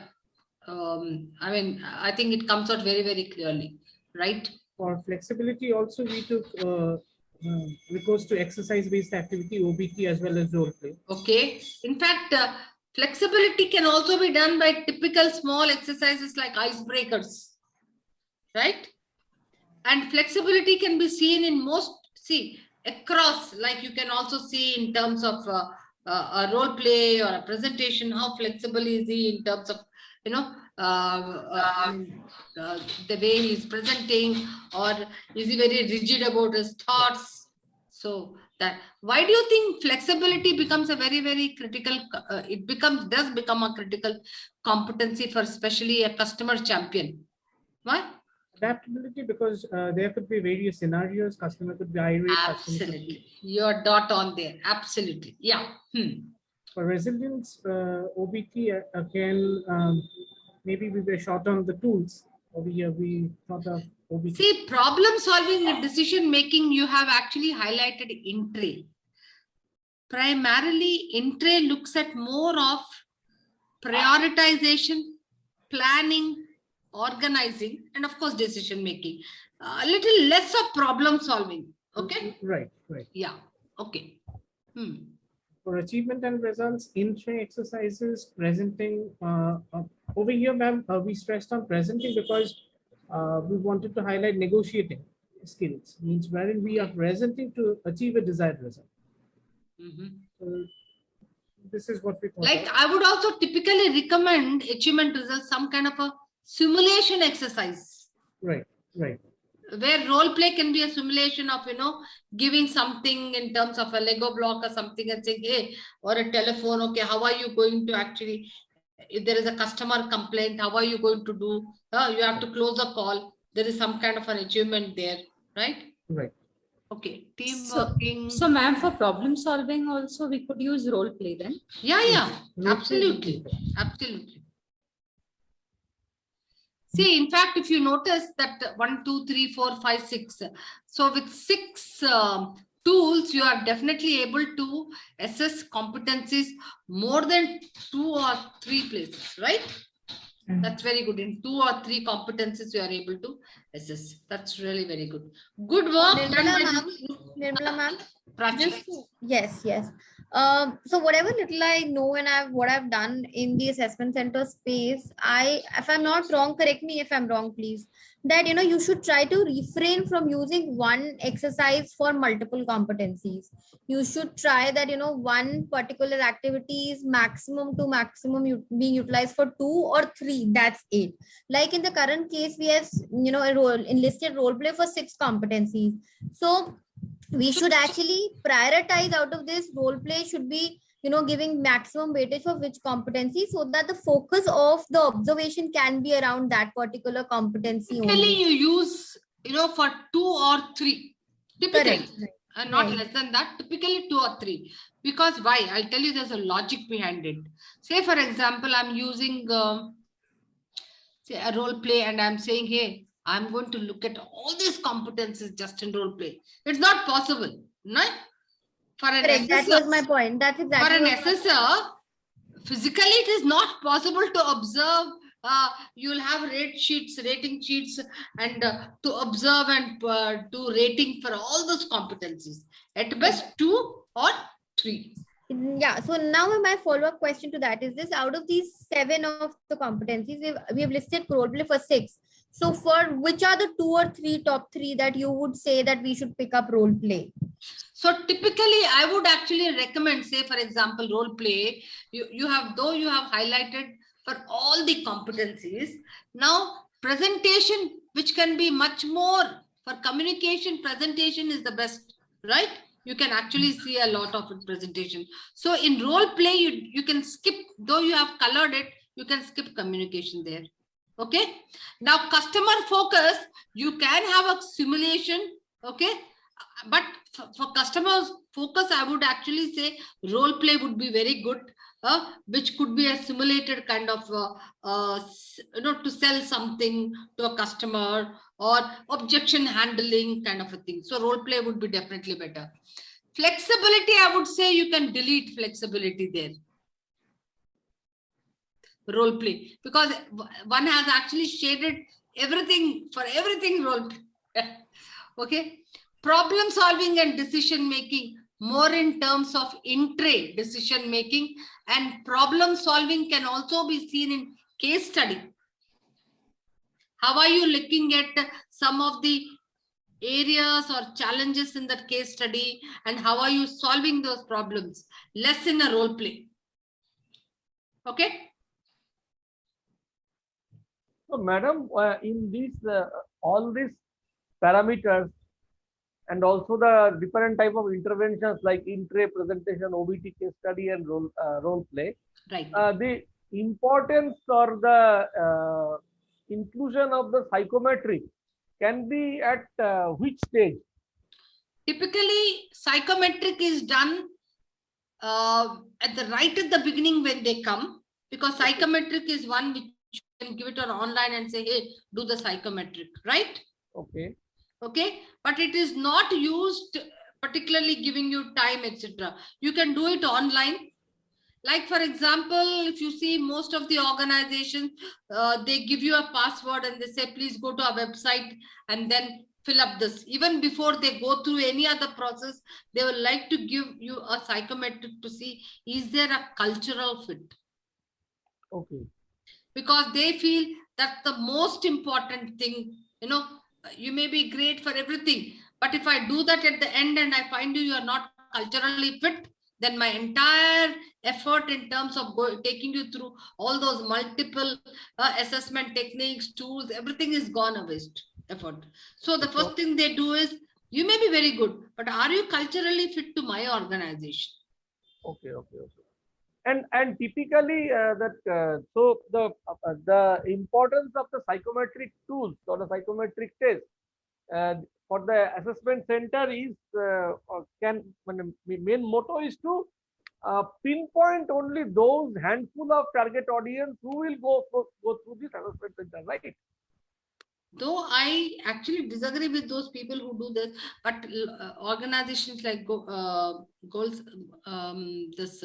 Sachs, then even organizations, some of the other key organizations, they do a psychometric test. But when I'm talking about these off-the-shelf products like MBTI or a Belbin or DISC, etc., that is not done online. Okay, or you could be giving it online, but that will be given and they take a report. Now ask me why do you do that why do you need why do they give the psychometric test? They want to correlate. They are not taking a decision of hiring or rejecting just based on the psychometric results. What do?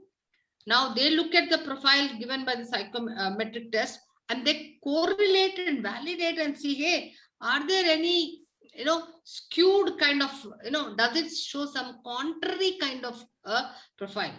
It's only then, it's not rejecting. Again, they would like to interview and assess the candidate. But you don't take a decision of hiring or rejecting just based on the psychometric results. That's very, very clear. None of the organizations do that. Okay. Prachi, you were wanting to know something? Prachi, I hope I have this. I mean, you're clear about, you had a query? Yeah, I'm good with it. Yeah. Okay. Guys, I think you can take a quick break. You decide 5-10 minutes. Ma'am, we could not share the exercise that we did. Shall I mail it across to you? No. We will. Yeah, you can actually flash it if you want to immediately right now before a break. Okay. Can you do that? Yeah. Yes. The other group has to stop sharing. Yeah. Yeah, this is what we have identified. Communications 1, 2. Okay.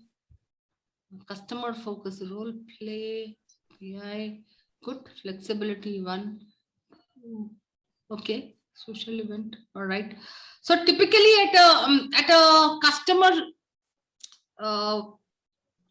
champion or a customer care executive, I wouldn't actually look at a social event as one of the tool. Okay. Okay. Huh? Okay. Because probably in his role, social event will not be taken into consideration so much. Okay. Right?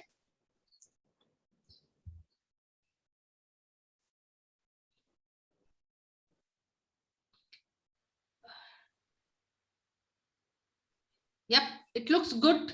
I think both the groups have really done well. All right. So you can take a quick break, guys. Come back in 10 minutes. And then there is some more exciting work for you all to do. 4:30 we should be back. So to observe these groups, Vilma will be in one group and I will observe the other group while they are doing their team ranking. Okay. Ma'am, I missed initial 2-3 minutes of the exercise. Maybe, the explanation that you were doing. Sure, Renuka.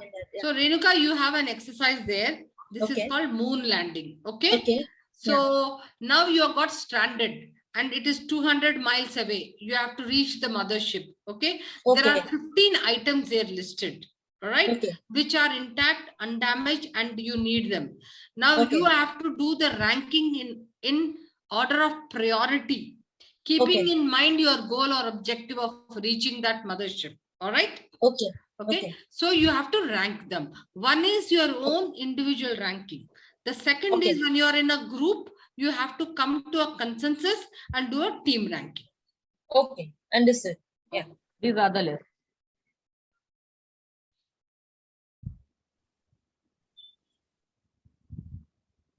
So, Bilma, are you joining the room 2 or room 1? Then I'll join the other. I'll join room 1. Okay, then I'm joining this joining group. So Vilma has not got an option to join exactly, any group. me too. You okay? Fine. I'm assigning you in. Hi. Okay, I've got it now. Two. My God.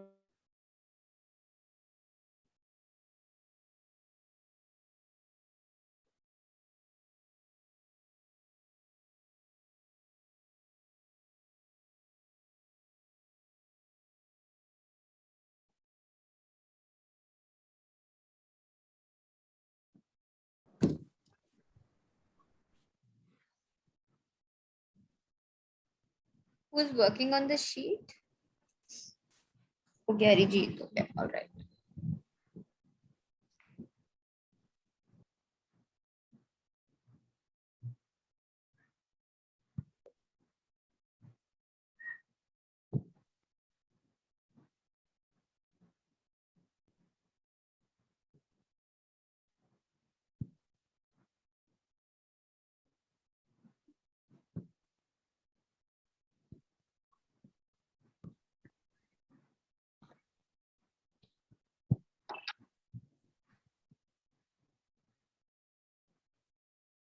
Start discussing as a group.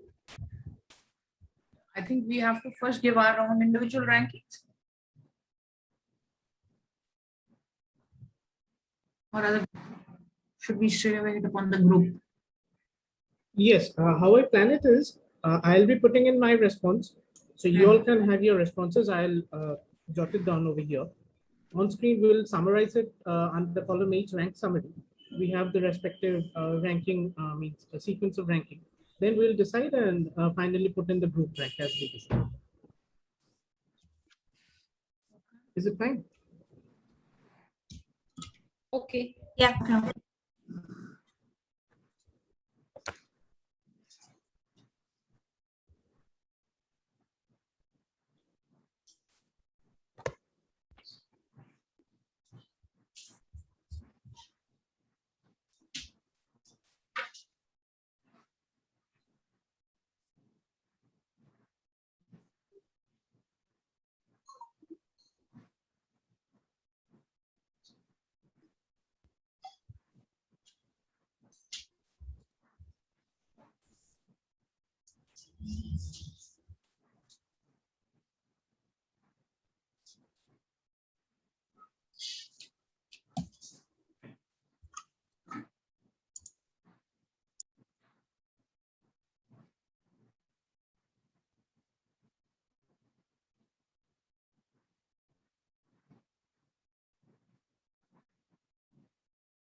You have, okay. Can I go? Hello? Yes, you may. Yeah, I feel first and foremost is that need that oxygen first. 7. That's 1. Then followed by water, 5 gallons, 11. So for me to survive, 1, oxygen, water, food concentrate, 3rd. Once that is done, then I would probably go by the FM receiver, solar power receiver, 4.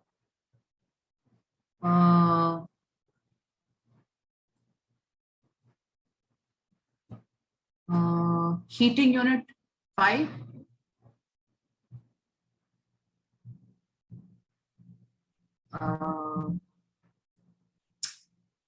I would need that signal fair and the stellar map. I mean, whichever. Stellar map maybe 6. Then the raft. I don't know what is the utility of this raft, but then okay. Raft. Signal flares, 12 is the next, 8. I don't know. 9th is the first aid kit.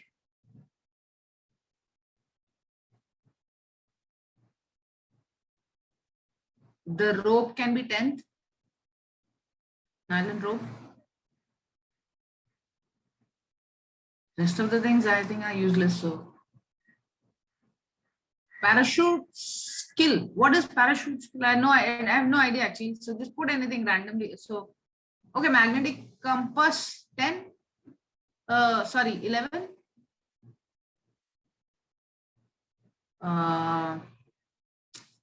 Then could be my parachute skill 11.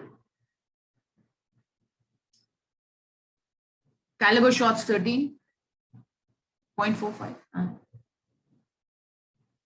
Dehydrated map, dehydrated milk is 14, and the box of matches is 15.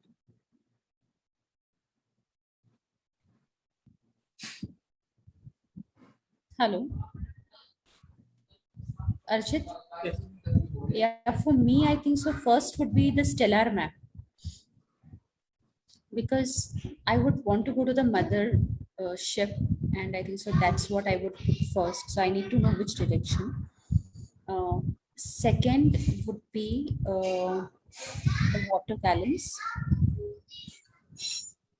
of water on the 11th row. The third would be the food concentrate. Then would be the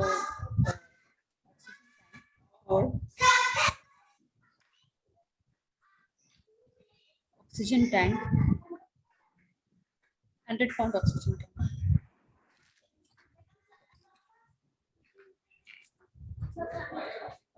Then the 50 feet nylon rope.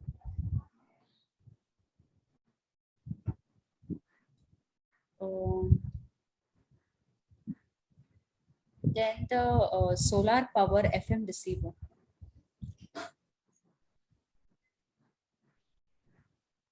I think so everything else is okay. So then there's the magnetic compass. I don't know what's this self-initiating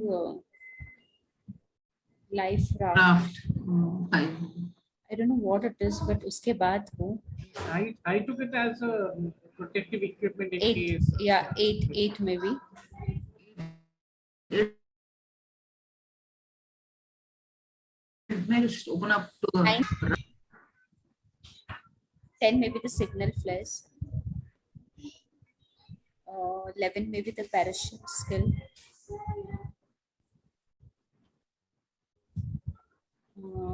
12 maybe the dehydrated milk.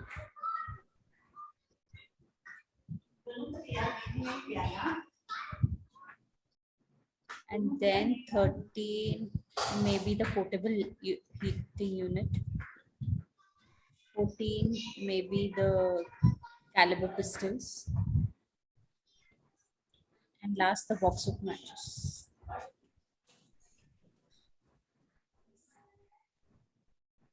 Okay, I'm going next. First Is for it me, Rashi? yeah, right. First for me is 100-pound tank oxygen. Second for me is magnetic compass. Third for me is food concentrate. No, sorry, third for me is food concentrate, right? Correct. And then do we agree to the so Devendra sir, if you have any other should I write yes Archana, please write compass here, right? First. Magnetic compass, yes. Yeah, magnetic compass. Then the map.